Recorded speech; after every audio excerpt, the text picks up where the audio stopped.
রক্তে হিমোগ্লোবিন কমে যাওয়া নতুন সমস্যা নয়, এদেশের অনেক মহিলাই ভুগছেন। শরীরে লোহিত কণিকার সংখ্যা যদি স্বাভাবিকের তুলনায় কমে যায় তখনই হিমোগ্লোবিনের ঘনত্ব কমতে থাকে।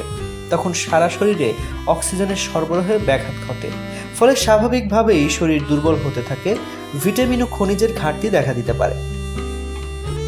হিমোগ্লোবিন হলো লোহিত রক্তকণিকায় অবস্থিত এক প্রকার প্রোটিন, যার মধ্যে আয়রন এবং অক্সিজেন থাকে।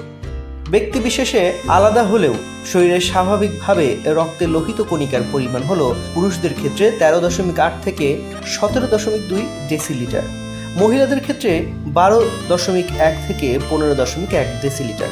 এর চেয়ে কমে যাওয়া মানেই রক্ত স্বল্পতার সমস্যা দেখা দেয়। খাবার খেলেই হয় না, তা সঠিক পদ্ধতিতেও খেতে হবে।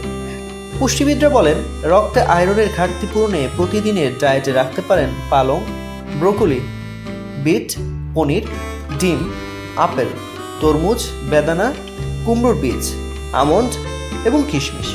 বিটে প্রচুর পরিমাণে আয়রন আছে, যা বিট খেলে রক্তে লোহিত রক্তকণিকার পরিমাণ বাড়বে। তবে বিট যদি খেতে হয় তাহলে জুস করে অথবা বিটের স্যালাড খেলে উপকার বেশি হয়।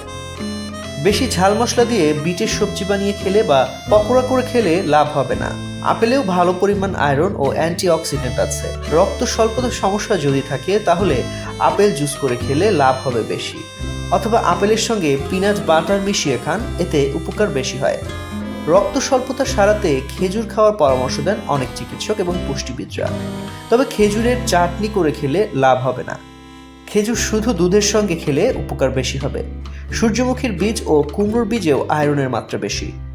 বীজ খেতে হলে রোস্টেড খাওয়াই ভালো, না হলে স্মুদি বানিয়ে খেলে আয়রনের ঘাটতি মিটবে। বেদানা শুধু খান বা জুস বানিয়ে। আয়রন ও ভিটামিন সি সমৃদ্ধ বেদানা দইয়ের সঙ্গে খাওয়া পরামর্শ দিচ্ছেন অনেকেই। ভিটামিন সিতে ভরপুর পালং শাক যদি স্মুদি বানিয়ে পাতিলেবুর রস দিয়ে খাওয়া যায় তাহলে শরীরে আয়রন শোষণ বেশি হবে। রক্ত স্বল্পতা থাকলে এই নিয়মে খেলে উপকার হবে। তো আজ এ পর্যন্তই। স্বাস্থ্য বিষয়ক এমন নানা তথ্য জানতে ডেইলি হেলথের সঙ্গেই থাকুন। এছাড়াও স্বাস্থ্য বিষয়ক সংবাদ জানতে ভিজিট করুন www.dailyhealth.com.bd এবং ডেইলি হেলথের ফেসবুক, ইউটিউব, লিঙ্কডইন, টুইটার ও ইনস্টাগ্রাম পেজ ফলো করুন।